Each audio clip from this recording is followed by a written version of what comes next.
بسم الله الرحمن الرحيم. بسم الله الرحمن الرحيم. الحمد لله نحمده ونستعينه ونستغفره ونعوذ بالله من شرور أنفسنا ومن سيئات أعمالنا. من يهده الله فلا مضل له ومن يضلل فلا هادي له. وأشهد أن لا إله إلا الله وحده لا شريك له وأشهد أن محمدا عبده ورسوله صلى الله عليه وعلى آله وأصحابه أجمعين. أما بعد. Kita masih pada keterangan yang disebutkan oleh Syekh Abdurrahman Ibnu Qasim rahimahullahu ta'ala pada bab al-mas'alatul ula, yaitu al-ilmu. Kita lanjutkan keterangan beliau di halaman 15. Fama kana wajiban 'alal insani al-'amalu bihi ka usulil iman wa syara'il islam wa ma yajibu ijtinabuhu minal muharramat wa ma yahtaju ilaihi fil muamalat.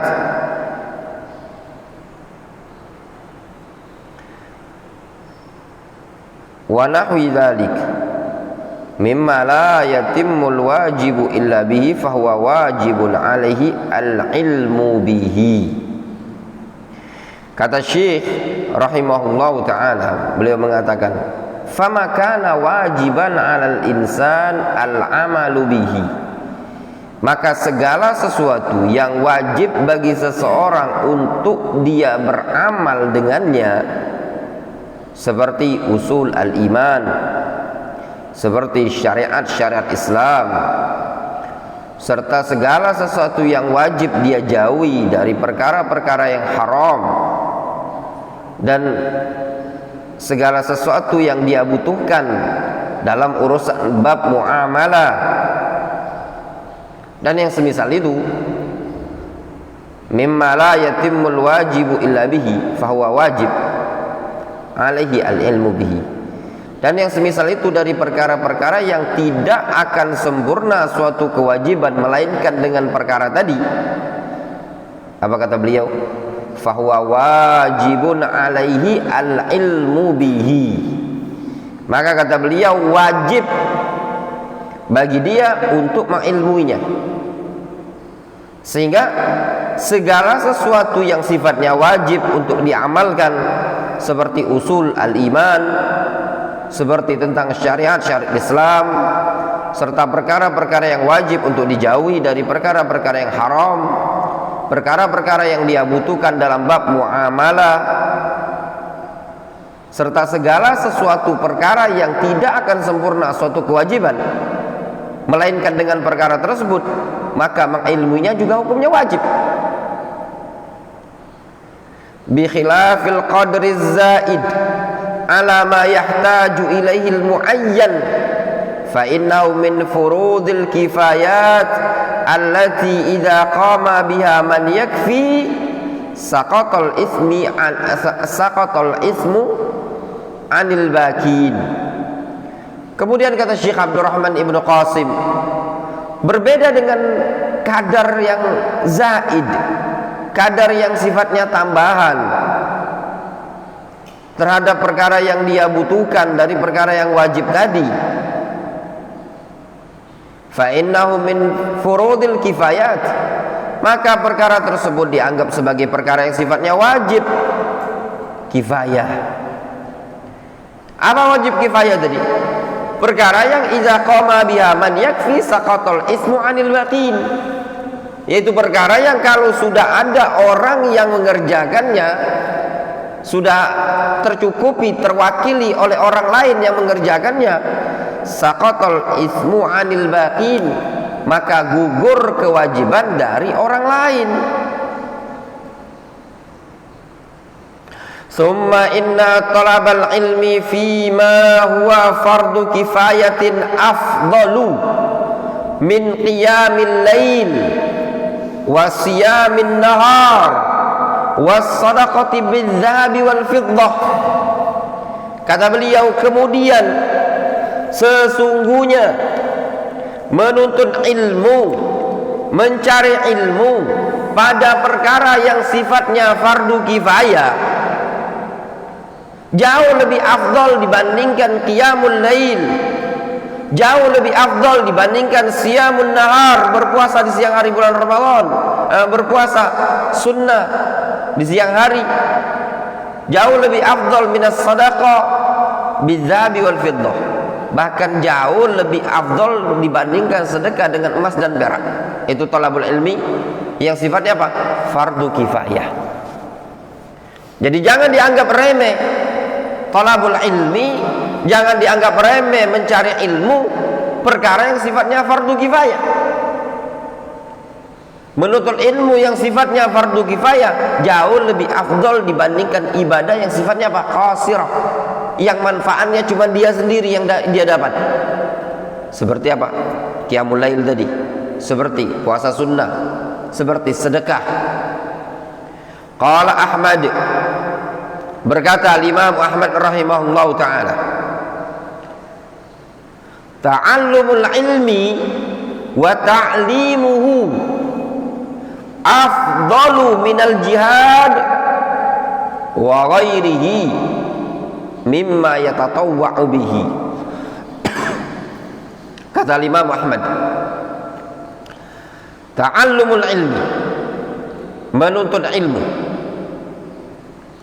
belajar, ya, menuntut ilmu, ta'allum, wa ta'limuhu, dan mengajarkannya,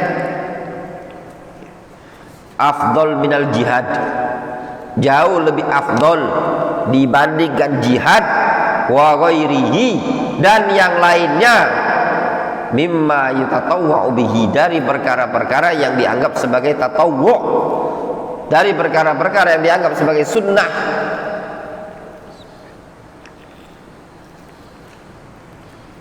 Jelas? Antum bayangkan di sini Al-Imam Muhammad menyebutkan apa? Talabul ilmi wa ta'limul ilm jauh lebih afdal dibandingkan jihad. Dulu, ya, ketika terjadi perang di Damaj, sebagian para penuntut ilmu orang-orang Indonesia ini masuk menjumpai Syekh Abdurrahman Al-Adani rahimahullah ta'ala. Ya Syekh, di sana ada jihad, apakah boleh kami ikut jihad? Kata Syekh sambil tersenyum, beliau mengatakan, ya akhi, talabul ilmi huna minal jihad fi sabilillah. Kau belajar di sini, di markiz ini, di Fiyush, itu bagian dari jihad di jalan Allah Subhanahu wa taala. Bahkan jihad dalam talabul ilmi, jihad dalam dakwah itu lebih afdal dibandingkan jihadul ma'rakah, jihad di medan tempur. Kenapa? Dikarenakan talabul ilmi wa ta'limuhu adalah jihad yang tidak akan mungkin bisa dilakukan kecuali orang-orang tertentu, ya. Jihad dengan al-hujjah wal bayan, jihad menjelaskan al-haq wa raddul batil, itu jihadnya orang-orang khusus. Sehingga keberadaan antum di majelis ilmu seperti ini bagian dari jihad di jalan Allah Subhanahu wa taala. Lihat dalam Al-Qur'anul Karim, Allah Subhanahu wa taala menyatakan, "Falaula nafara min kulli firqatin ta'ifatun minhum liyatafaqahu fid din wa liyunziru qaumahum idza raja'u ilaihim la'allahum yahdharun." Kata Allah Subhanahu wa taala, "Falaula nafara."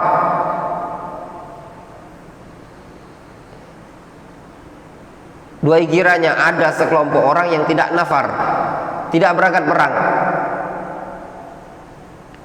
liyatafaqahu fid din, agar mereka belajar agama. Ada sekelompok orang yang diizinkan oleh Allah Subhanahu wa taala untuk tidak ikut berjihad. Apa tujuan dia tidak ikut berjihad tadi? Liyatafaqahu fid din. Agar mau memahami agama, tafaqquh agama Allah Subhanahu wa taala. Kemudian kalau sudah selesai belajarnya pulang, liyungziru qaumahum, memberikan peringatan kepada kaumnya, mendakwakan ilmu tersebut, la'allahum yahdzarun. Nah, ini poin yang perlu diperhatikan para penuntut ilmu di zaman sekarang. Ya, keberadaan seseorang thalabul ilmi syar'i merupakan bagian dari jihad. Nah, terus apakah thalabul ilmi syar'i itu cukup sepekan sekali? Jawabannya enggak. Sepekan 2 kali? Enggak. Ya. Butuh rutinitas, rutiniah. Kalau bisa setiap hari.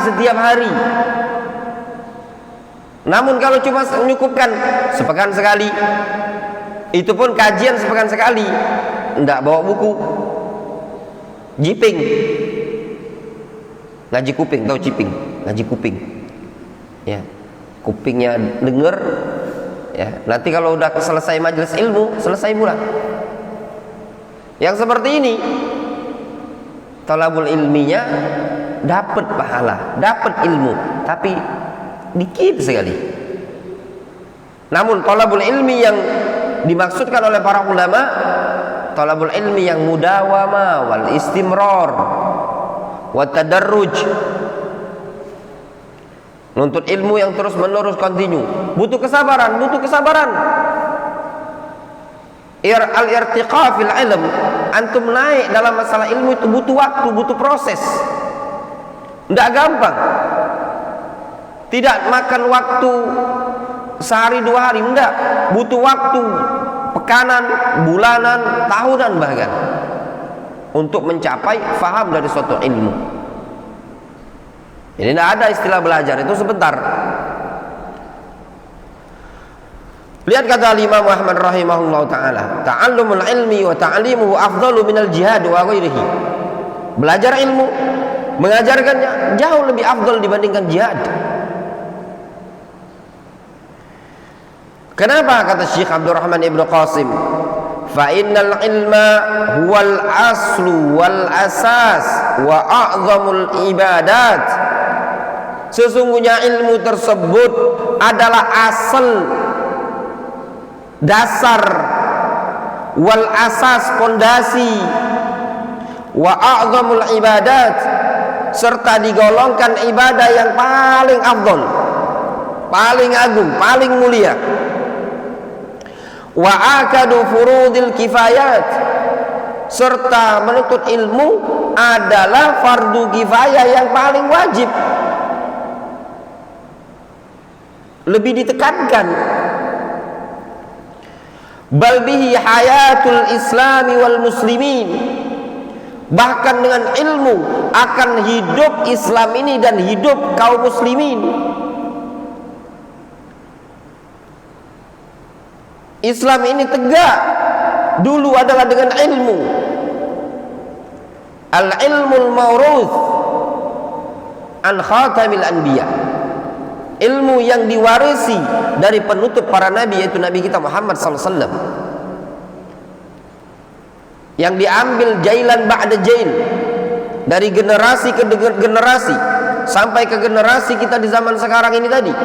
Itu semua ilmu syar'i yang ditinggalkan oleh Nabi alaihi salatu wassalam, yang diwarisi para sahabat. Kalau tanpa ilmu umat manusia apa?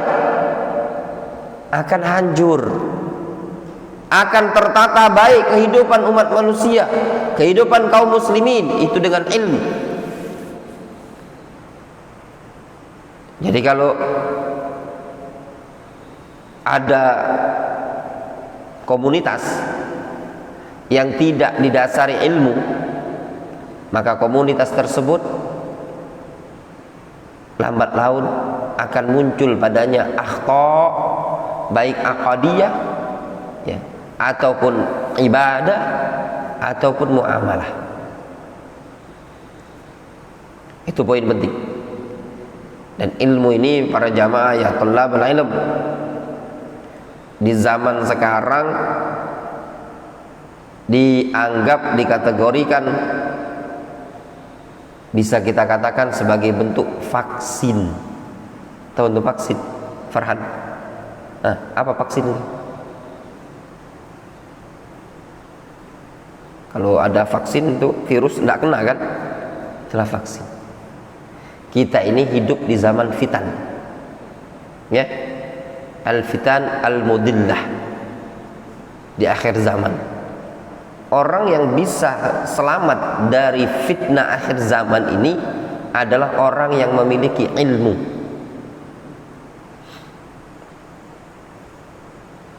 Apa dalilnya? Fakihnya para ulama kita, ikhwan, mereka mengambil istinbat, ya, dari hadis-hadis tentang alamat qiyamis sa'ah, ya, hadis-hadis tentang tanda-tanda hari kiamat itu mereka jadikan istinbat tentang pentingnya ilmu. Contoh hadis tentang seorang pemuda yang selamat dari fitnah Dajjal. Ada seorang pemuda didatangi Dajjal, kemudian Dajjal mengaku sebagai Tuhan, lalu dia dibunuh oleh Dajjal, ya, dibelah sama Dajjal. Fitnah Dajjal itu besar apa kecil? Besar, ya. Urusan fitnah dunia itu besar sekali, dibelah sama Dajjal, terpisah badannya, kemudian dihidupkan kembali oleh Dajjal. Kata Dajjal, engkau percaya aku adalah Rabbmu? Kata dia, enggak. Haddatsana alladzi Rasulullah SAW fa innaka kadzdzab. Telah menyampaikan kepada kami Rasulullah SAW, engkau adalah pendusta.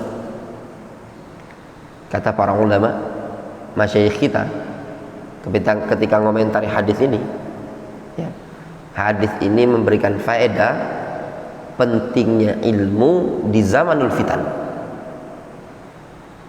Orang tersebut bisa terselamatkan dari fitnah Dajjal pada waktu tersebut. Apa yang menyelamatkan dia? Sebabnya al-ilmu.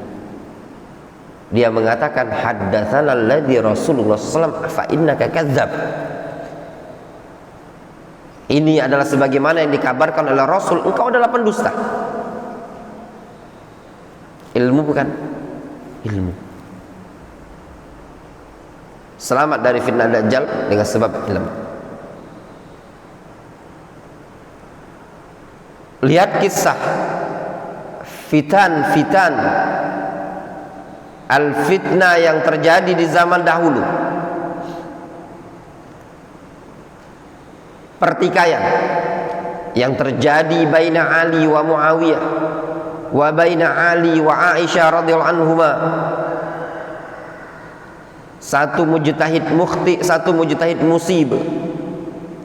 Di sana ada sahabat-sahabat yang terselamatkan dari fitnah. Di antaranya siapa? Abu Bakar radhiyallahu anhu. Ya, di antaranya Abu Bakar. Ketika melihat Aisyah naik onta memimpin pasukan, Abu Bakar mengatakan, yang benar ada pada pihak Ali. Rasul pernah mengatakan, la yuflihu qaumun wallau amrahum imra'atan. Ketika terjadi fitnah antara Muawiyah dengan Al-Hasan ibnu Ali bin Abi Thalib, Abu Bakar juga terselamatkan dari fitnah tersebut. Ketika para ulama mengomentari hadis tentang itu, faedah disebutkan oleh Syekhul Islam Ibnu Taimiyah, hadis tentang Dajjal yang tertulis di mata Dajjal itu, maktubun baina ainaihi kaf fa ra, kafir. Apa kata Rasul? Ya, maktubun baina ainaihi kaf fa ra yaqra'uhu kullu mu'minin. Ya benar. bisa dibaca oleh setiap mukmin. Selain mukmin tidak bisa membacanya. Fi ayyamil fitan, kata Ibnu Taimiyah, fi ayyamil fitan, ya, fitan itu akan yadhhar, akan nampak ini fitnah bagi seorang mukmin.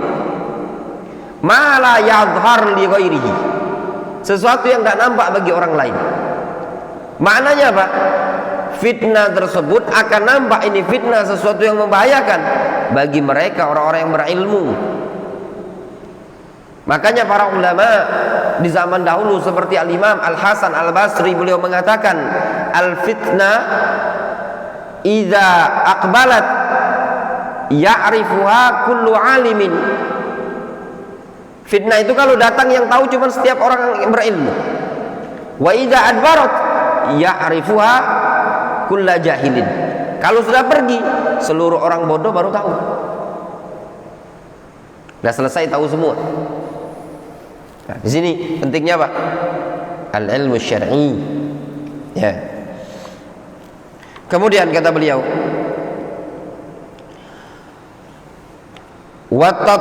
wat-tatawu'at innama hiya syai'un mukhtassun bi sahibihi la yata'adda ila ghairihi.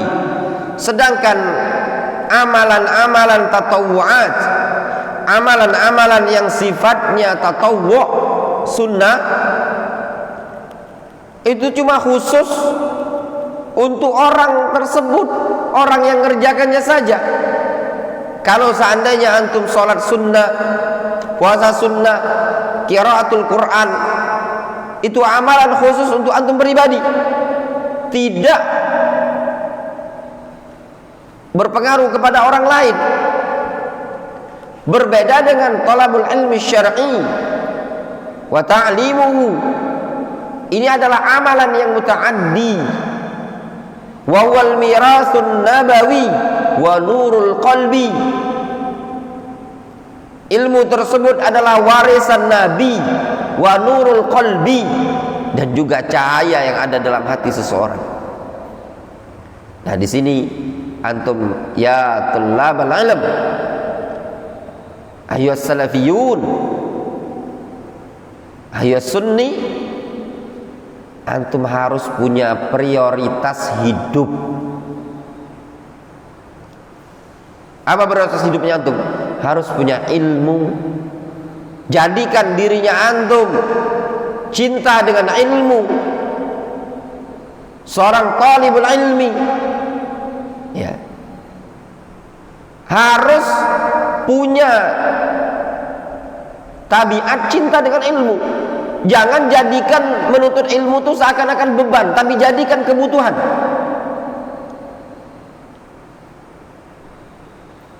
Ana mau tanya ke Pak Roni, orang kerja kenapa cari duit tiap hari? Butuh duit. Ya dokter Fiki, antum begawi butuh duit.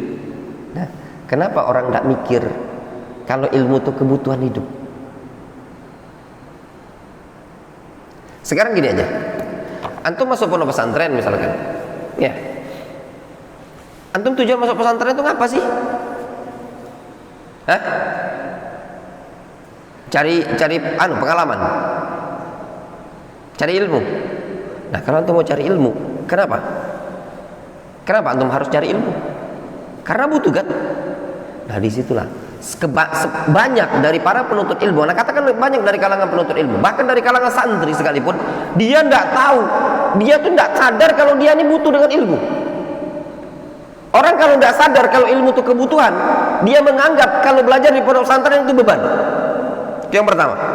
Yang kedua, dia akan menganggap ketika selesai belajar, maka selesai masa butuhnya terhadap ilmu. Ini orang belum ngerti tentang hakikat ilmu.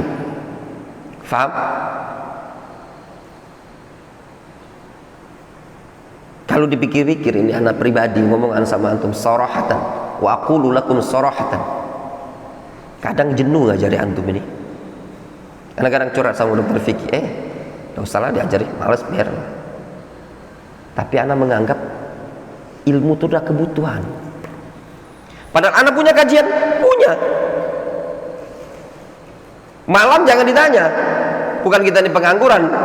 Orang di luar butuh dengan jadwal pengajian. Tapi ana memandang pengajian di luar itu tadi, tingkat ilmu yang ada itu tidak memenuhi kebutuhan ana pribadi. Ya. Kebutuhan ana pribadi itu ada di durus yang ini tadi.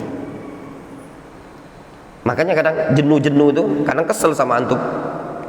Ya, melihat masjid berantakan, dapur berantakan, ya, sungkan ngajar Abu Zainul.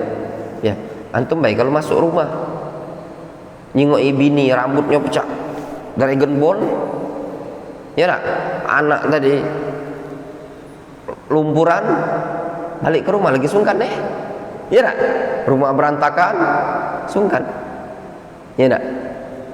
Kita juga kalau lihat pondok pesantren panjang ada sempak, misalkan tekuntang di kursi depan itu tadi, penyingok lagi, nampan itu berserakan, sungkan kan ngajar, jenuh kita, pemandangan tak sedap. Tapi dipikir-pikir, merajui ilmu, yang butuh itu bukan santri tapi anak yang butuh. Nah, kalau antum sudah merasakan tingkat kebutuhan, maka antum akan merasakan ringan beban. Makanya anak sering menyampaikan kepada para mudarrisin, para pengajar, ya, jangan dijadikan ngajar itu beban, tapi jadikan ngajar itu kebutuhan. Kenapa? Butuh terhadap ilmu yang ada di kitab ini tadi. Ketika kita mengajar, lihat, kita mendapatkan kalamu al-Imam Ahmad, ucapan nenek moyang umat manusia, al-Imam Muhammad. Orang di zaman sekarang ketemu tulisan atau ucapan Presiden Gus Dur yang bagus, ucapan Presiden Soekarno yang bagus, apa yang dilakukan oleh orang-orang zaman sekarang, Dr. Vicky? Oh, diposting, mungkin langsung nyebar, ya pada. Ini ucapan al-Imam Ahmad yang tempat tinggalnya jauh dibandingkan kita. Jarak beliau dengan kita sangat jauh. Nyampai ke kita, apa bisa dikatakan itu namanya kalau dalam Islam tuh, dalam ilmu sejarah itu, Dr. Vicky? Kayak kalau benda tuh arkeolog atau apa namanya? Kalau tulis ini apa? Aksara kuno, Nah, tapi ini apa? Kalimat-kalimat yang kuno zaman dahulu. Kalimat-kalimat indah, mutiara indah dari orang-orang terdahulu. Itu faedahnya tadi. Tapi kalau antum anggap belajar terus, kapan berhentinya belajar ini? Jawabannya, antum tidak tahu kapan butuhnya ilmu antum. Ya, belajar itu antum tidak tahu akan butuhnya ilmu itu tadi. Terus mungkin antum mikir, wah Ustaz, di zaman sekarang ini tidak perlu nak butuh-butuh ilmu. Ya, buat pondok pesantren pun bisa tanpa ilmu. Bisa tidak Abu Zainul? Bisa. Dari sisi bangunan gedung, ya. Tapi dari sisi mendidik, mentarbiyah, enggak bisa. Ya. Ana mengamati, tidaklah suatu pondok pesantren itu akan bisa sukses melainkan pengampunya dulu adalah seorang thalibul ilmi. Kalau bukan thalibul ilmi, enggak akan bisa. Abu Zainul punya duit, antum buat pondok pesantren, enggak akan bisa. Santri antum tidak akan hidup. Panas duduknya antum kalau antum tidak punya ilmu. Tapi kalau antum punya ilmu, antum akan bisa membangun suatu pendidikan dengan ilmu yang ada. Bangunan itu akan datang belakangan, manajemen itu akan tertata dengan sendirinya. Yang penting punya ilmu. Orang mau belajar punya ilmu. Zaman sekarang ini juga termasuk musibah. Anda katakan musibah, ya, banyaknya ikhwan-ikhwan, ya. Kalau antum mau berobat ke dokter bukan? Mau tanya Zainu, Bu Zainu, ke dokter? Hah? Mau nggak kira-kira antum, dokter Vicky, kira-kira antum merekomkan ke mana ya? Ke apa namanya, klinik, ada suatu klinik, tapi di situ bukan dokter, ya, setengah dokter, nisfut tabib katanya Imam Syafi'i, ya, nisfut tabib, ya, misalkan gini, di situ tuh perawat, ya, perawat, dokter kan beda, lebih tinggi, cuman ada perawat di situ, ada bidan, kira-kira mau nggak antum merujukkan ke situ dok? Nggak galak kan? Atau nak cari dokter, bila perlu spesialis. Kira-kira Pak Roni mau untuk berobat ke sana? Hah? Nggak mau. Nah, di zaman sekarang itu yang aneh, maaf sekali lagi, beribu maaf, sebagian ikhwan kita masukkan anak ke sekolah yang pengampu di sekolah tadi bukan orang-orang yang dulunya thalabul ilmi syar'i. Iya apa enggak? Iya apa enggak Pak Roni?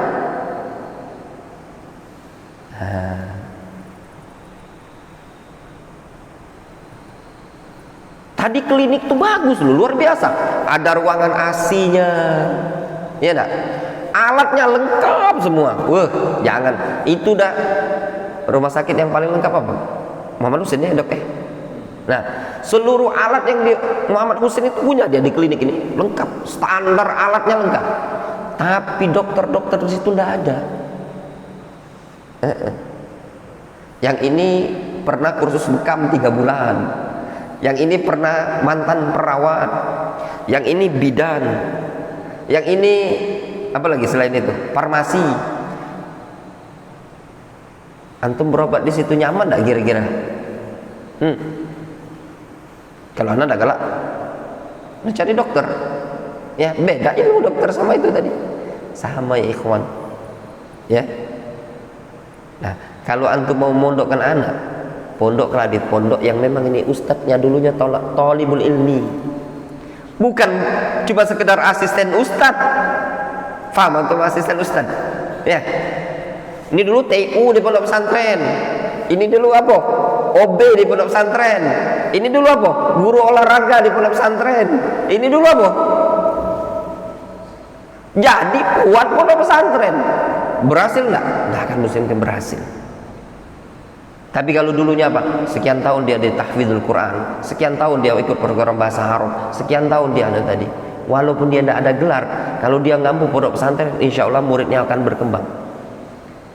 Katanya orang Arab, ya, kaifa at-tabib yudawi wa tabib marid.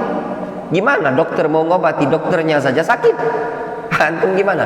Ya, mau berobat ke dokter, pilek, batuk pilek, dokter tadi dikit-dikit pilekan, antum nak berobat, hais, pasien tuh mikir kena virus, apa ini balik-balik tambah parah penyakit, ya nak? Dokternya batuk kan, antum penyakit batuk, lah batuk antum 2 minggu udah sembuh-sembuh, dokternya ternyata apa? Batukan terus. Antum pengen belajar, anak antum pengen, maaf sekali lagi, anak antum pengen pandai bahasa Arab. Oh, ustadznya pengampu pondok pesantren, nggak bisa ngerti. Ya, ada asyara kaukaban itu nasab sebagai apa? Dia nggak ngerti. Antum ngarep anak antum menjadi si bawai. Nah, hasya wa kallah. Difahami? Bukan kita merasa sok pinter. Ini al-has, anjuran untuk antum. Kalau antum ada ingin musyarakah fit tadris, belajar woi. Makanya anak ngomong sama kawan-kawan yang ngajar di Darul Hadis, tolong luangkan waktu belajar. Jangan cuma sekedar ngajar tanpa belajar. Nggak akan bisa berhasil. Contoh gambaran, kenapa orang yang belajar di luar negeri itu tadi ilmunya ya kalau minimal lumayan lah ya, ya enggak? Ya enggak, Pak Ron? Nah, Kenapa? Karena yang ngajarnya apa? Orang-orang berilmu. Iya benar. Contohnya Syu'bah, Syarif, Firhan, sekarang yang ada di Yaman. Pulang, mereka nanti pulang. Mereka di sini belajar 3 tahunan di Palembang ini. Didikan anak yang ngajari mereka. Yang jelas mereka 3 tahun di sana, pulang itu hasil 3 tahun di sini dengan 3 tahun sana itu beda.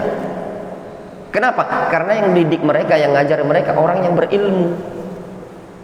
Bisa antum bayangkan? Orang yang kita di pondok pesantren yang ngajar tadi ustadz yang dulunya pernah belajar di Madinah, pernah belajar di Yaman, buat pondok pesantren ngampu, ya ngajar, itu pun muridnya nggak jadi ulama, ya benar. Apalagi orang yang nggak pernah belajar di pondok pesantren, wala rihla duduk di majelisnya para ulama, nggak akan mungkin. Yang muncul apa? Ruwaibidah. Difahami? Itu poin penting, ya ikhwan. Makanya nggak pernah, ya walau marroh, ana menganjurkan antum menjadikan Darul Hadis pijakan terakhir. Belajar ilmu yang banyak itu ada di majelisnya para ulama. Terus belajar di sini apa? Belajar di sini cuma jembatan. Kasih duit Ustadz buntu, cari duit, doa kepada Allah Subhanahu Wa Taala, ya enggak? Ustadz, anak nak kasih duit, cobalah antum pakai sepeda. Wong ke Saudi ada yang bersepeda untuk umroh, ya enggak? Masa cuma belajar ke Yaman kan gratis, belajar di Saudi. Antum jangan mikir-mikir, Ustadz kayaknya anak pengen belajar di Madinah. Di Madinah itu memang enak, gratis, cuma belum tentu antum lulus, persaingan banyak. Jangan nunggu di Madinah akhirnya tidak belajar. Ya benar? Itu termasuk talibul ilmi yang bodoh pula.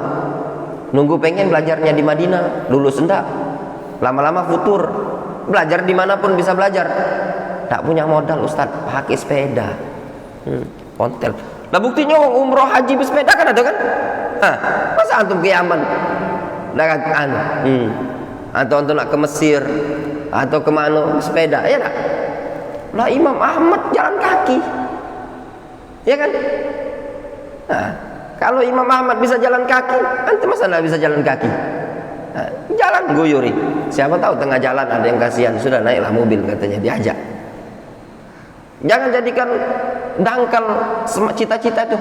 Sudah Ustadz, anak kalau udah jadi di Darul Hadis 2 tahun, 3 tahun, anak pengen ngabdi bela. Jadi apa namanya? Musyrif. Musyrif di sini tidak masalah. Tapi juga anak tidak menganjurkan. Ada kesempatan untuk belajar. Ya. Nanti Ustadz tidak ada yang jadi musyrif. Nanti Allah SWT datangkan ganti antum. Ya. Ada saja. Tapi antum gantungkan cita-cita antum belajar ke orang yang lebih mapan. Ilmu itu penting. Kemudian kata beliau, wa ahluhu hum ahlullahi wa hizbuhu. Nah, ahlul ilm adalah ahlullah wa hizbuhu. Wa aulan nas bihi wa aqrabuhum ilaihi. Mereka adalah orang yang paling layak dengan Allah Subhanahu wa taala dan paling dekat dengan Allah Subhanahu wa taala. Wa akhsyahum lahu wa arfa'um darajat.